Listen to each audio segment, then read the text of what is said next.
Yo, bienvenue à tous, bienvenue sur Wrestling Clinic. Aujourd'hui, nous sommes le 17 mai 2019 et dans la nuit des temps à la WWE, il y a 10 ans, jour pour jour, nous étions à Chicago pour Judgment Day 2009. Nous sommes dans la salle qui a entre autres accueilli WrestleMania 13 et WrestleMania 22. Nous sommes devant 14 288 personnes et à l'échelle mondiale, eh bien ce sont 228 000 personnes, ou en tout cas achats de pay-per-view qui avaient eu lieu à l'époque. Avant de voir ensemble le sommaire de ce show, eh bien comme toujours, si vous aimez ces reviews, n'hésitez pas à partager, à commenter, à liker et à vous abonner à la chaîne si c'est la première fois que vous tombez sur mes vidéos. Ce Judgment Day, c'est aussi le dernier Judgment Day de l'histoire de la WWE. Pour la petite histoire, le premier Judgment Day, lui, il avait eu lieu en octobre 1998. Alors qu'est-ce qu'on a au programme de ce show? Eh bien, on a un main event entre Edge et Jeff Hardy pour le championnat du monde poids lourd. On a John Cena qui va chercher la revanche face au Big Show qui lui a fait perdre le titre lors de Backlash 2009. On a Orton contre Batista pour le championnat de la WWE. On a un championnat ECW. On a plein de belles réjouissances. Donc sans plus attendre, lançons-nous dans le vif du sujet. Le premier match du pay-per-view, c'est Umaga contre CM Punk. CM Punk qui est toujours détenteur du Money in the Bank. Et justement, il y a eu un rififi lors d'une tentative de cash-in par CM Punk qui a été entre guillemets avorté par Umaga. Et c'est pour ça qu'il s'affronte aujourd'hui à Judgment Day. Ce premier combat, il va durer 11 minutes. Je l'ai beaucoup aimé. Je l'ai plus aimé que ce que je pensais initialement. Donc je vais lui mettre une note de 3 points de suture. L'histoire du combat, c'est donc la force, vraiment la force brute de Umaga contre la rapidité et plutôt l'agilité de CM Punk. C'est un combat qui est très propre, il y a une bonne histoire, c'est franchement, ouais, comme je l'ai dit, c'est bien mieux que ce que je pensais au début. En plus, CM Punk a une super tenue aujourd'hui qui est bleue, une espèce de bleu roi comme ça avec des étoiles orange. Effectivement, la construction du combat, elle est très bonne pendant toute cette période où Umaga domine le combat. Il y a plein de ce qu'on appelle ces petits hope spots. Donc les hope spots, c'est quand le gentil revient, ou en tout cas donne l'impression qu'il va revenir dans le combat juste avant qu'il se fasse de nouveau cassé par le heel. Donc voilà, un très bon combat pour ce début de show. C'est le deuxième pay-per-view WWE qui commence bien, parce que lors de Backlash 2009, donc le mois précédent, on avait déjà eu Christian contre Jack Swagger qui avait lancé les hostilités de la meilleure des manières, et là c'est un petit peu la même chose. C'est du catch extrêmement simple mais extrêmement propre, extrêmement, comment dirais-je, les deux catcheurs maîtrisent vraiment leur sujet. Ils essayent pas de faire des rififis, ils essayent pas de faire de faire des spots incroyables. C'est du très bon catch en toute simplicité, sans déchets. Ensuite, on enchaîne pour un match pour le championnat de la ECW, match revanche entre Christian et Jack Swagger. Ce match va durer 10 minutes, je lui ai aussi mis une note de 3 points de suture, 10 minutes à l'issue desquelles Christian va conserver sa ceinture qu'il a gagnée le mois précédent à Backlash. Et pour le deuxième show consécutif, en fait, Christian va gagner en appliquant la triche qui avait été tentée par Jack Swagger. Par exemple, à Backlash, il avait tenté une petite combine avec les turnbuckles qu'il n'a pas réussi à mettre en application. Et Christian a fait la même chose pour gagner le combat. Et là, aujourd'hui, en fait, c'est Jack Swagger qui essaye de faire le pin en tirant la tenue de Christian pour le maintenir au sol. L'arbitre le voit et un petit peu plus tard, Christian joue avec le singlet, la tenue de lutteur de Jack Swagger, et c'est grâce à ça qu'il va obtenir la victoire dans un combat de nouveau qui est assez intense, bonne foule, la foule est vraiment présente. Bon, on est à Chicago, donc c'est vraiment ce à quoi on va s'attendre.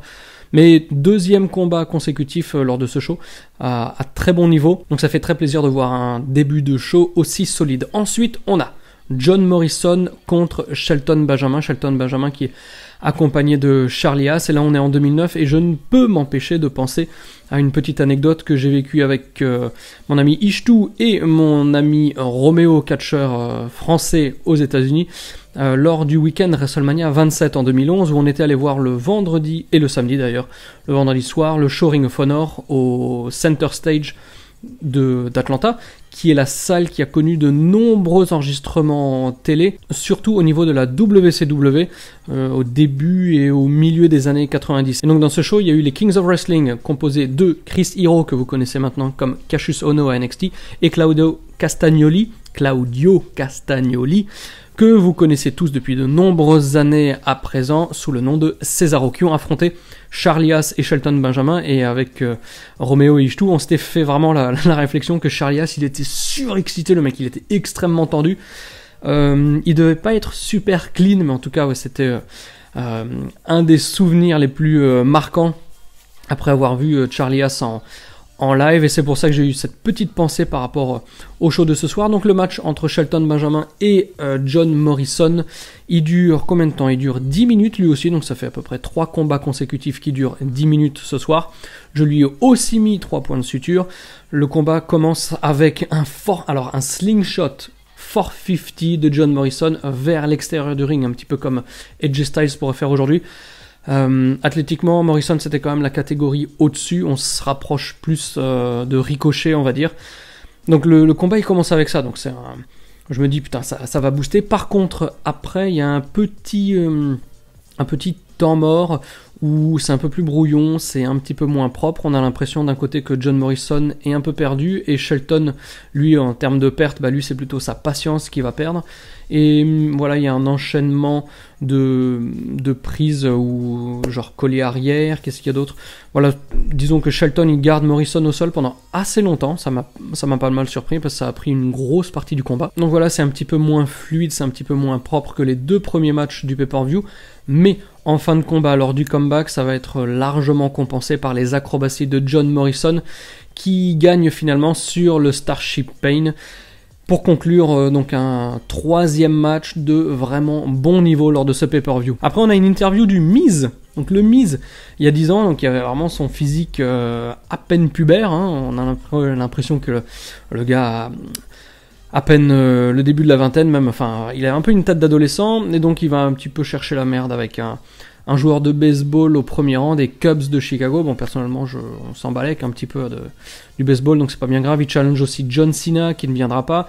Et ensuite, il est interrompu par Santino Marella, qui de nouveau me réjouit et me remplit le cœur de joie par la manière dont il maîtrise les techniques de la comédie, etc. Donc franchement, Santino, il était fabuleux. Et puis pour la fin de ce segment, je vais pas vous donner la fin, je vous invite à le regarder soit sur YouTube s'il y a des highlights, ou sur le network pour ceux qui sont abonnés. Donc c'était une pause assez sympa, assez divertissante dans le pay-per-view après 3 bons matchs, avant d'enchaîner avec un match pour le championnat intercontinental entre Chris Jericho et Rey Mysterio. Dans ce match, on voit qu'on est clairement à Chicago parce qu'il y a un contingent masculin dans la foule qui encourage farouchement Chris Jericho. Chris Jericho et Rey Mysterio qui ce soir sont, je vais pas dire au sommet de leur art, parce que s'ils s'affrontaient aujourd'hui, ça donnerait peut-être quelque chose de ce calibre, mais en tout cas, ce match, il est clairement le meilleur depuis le début du show. Il y a donc, premièrement, il y a cette ambiance de foule, mais il y a des renversements,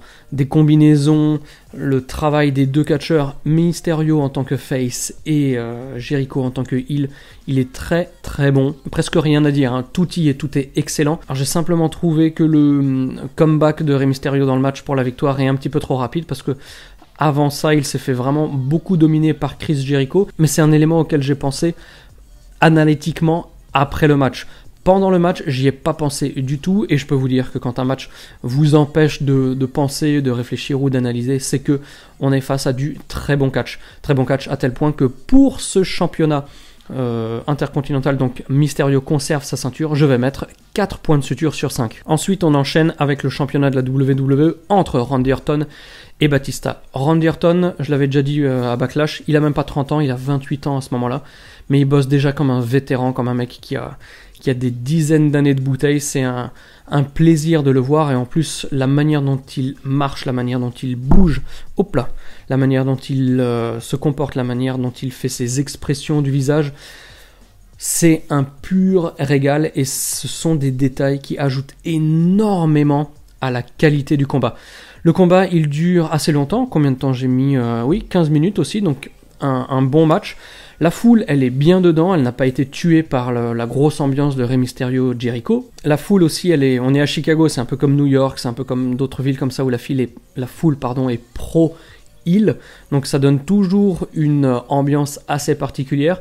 Au bout d'un moment, on va dire à peu près à la moitié du combat, on voit que Orton cherche à s'échapper du match. Donc d'abord, il essaye de se faire compter à l'extérieur, ensuite il essaye de se faire disqualifier, mais à chaque fois, Batista le chope et le ramène dans le ring. Batista qui fait un très bon match, il fait même un shoulder tackle depuis la 3e corde. Ça a eu le mérite de beaucoup m'étonner, franchement. Donc là, on a vraiment un match entre deux grosses superstars, et puis à la fin du combat, ça chauffe un petit peu, et Orton qui n'a toujours pas trouvé cette espèce de petit échappatoire pour se faire disqualifier et en fait s'en foutre, mais en tout cas conserver sa ceinture, bah finalement tout simplement il va gifler l'arbitre, et donc là direct DQ.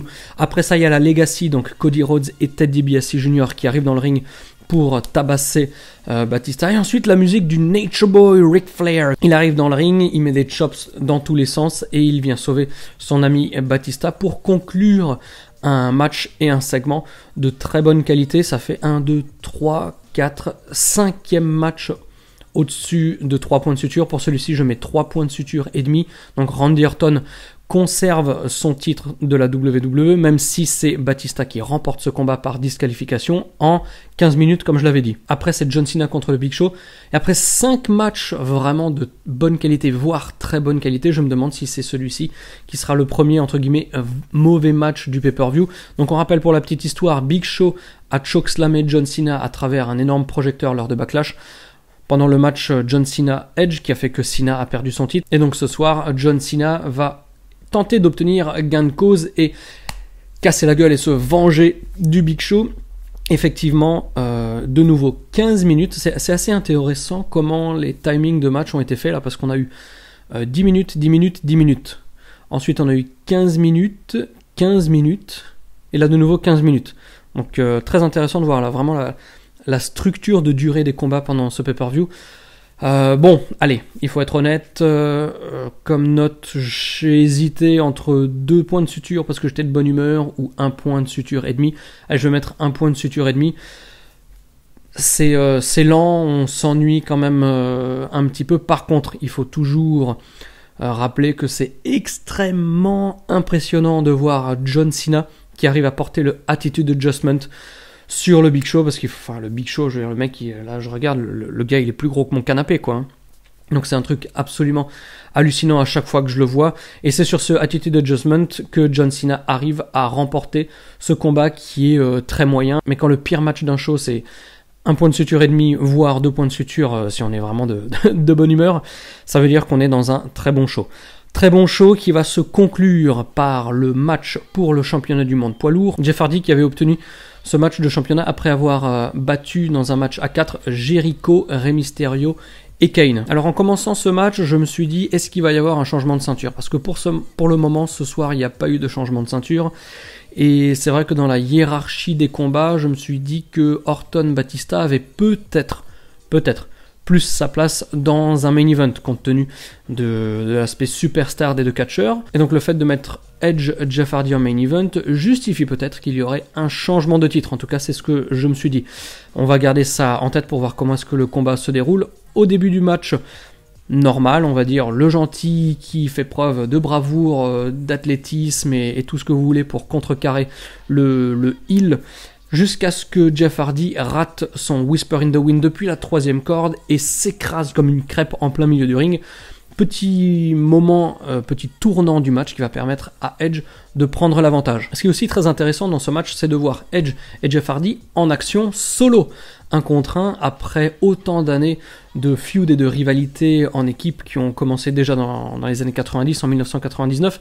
Donc on est habitué à les voir dans un contexte par équipe. Là, c'est différent et c'est pas pour me déplaire, franchement, j'étais très agréablement surpris, j'ai beaucoup aimé ce match. Le combat est très disputé, il y a des choses bien innovantes qui nous permettent de rester bien dans le show. En plus, il y a la foule qui nous aide, la foule est toujours très présente, donc 3 heures d'action à Chicago avec une foule qui est là, ça apporte énormément au match.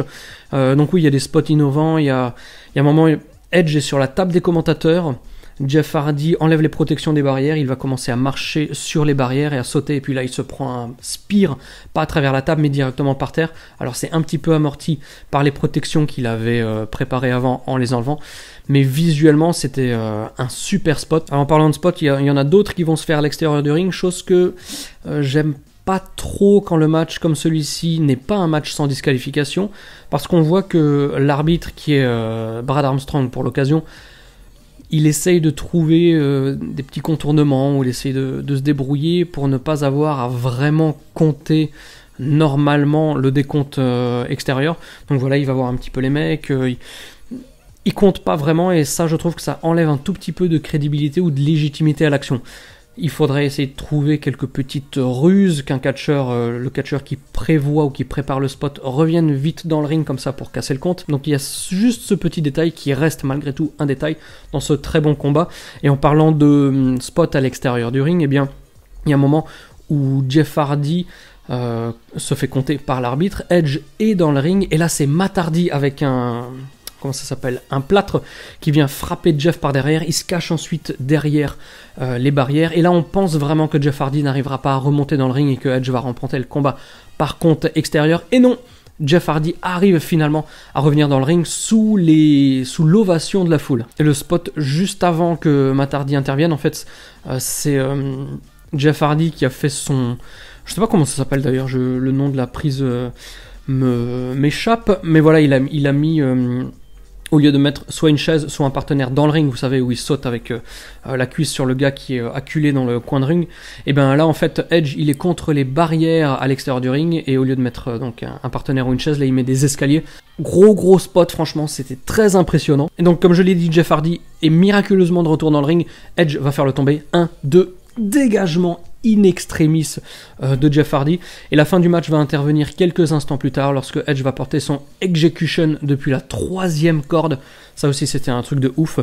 D'ailleurs pour la petite anecdote, Jim Ross dit ouais c'est la pire superplex que j'ai vue de toute ma vie, donc j'avais envie de lui dire normal que ce soit la pire, enfin pire dans le bon sens on va dire, the damnedest comme il a dit, parce que c'était pas une superplex, c'était execution, donc cette espèce de implant DDT de la 3e corde qui va finalement permettre à Edge de conserver son titre en combien? En 20 minutes.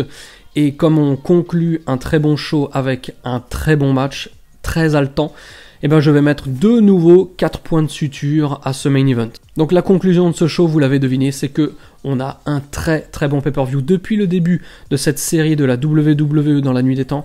C'est le pay-per-view qui est de loin le meilleur, parce qu'on a du bon, du très bon, tout est solide, on a une bonne foule, il y a presque aucun déchet. Bon, il y a Cena Big Show, mais on peut pas s'attendre à un match 4 points de suture entre les deux. Et puis on se rend compte aussi que psychologiquement, à mesure qu'on enchaîne les bons matchs, les uns après les autres, et bien ça nous met dans un état d'esprit encore plus positif, et ceux qui suivent, même s'ils sont moins bons, on va dire que...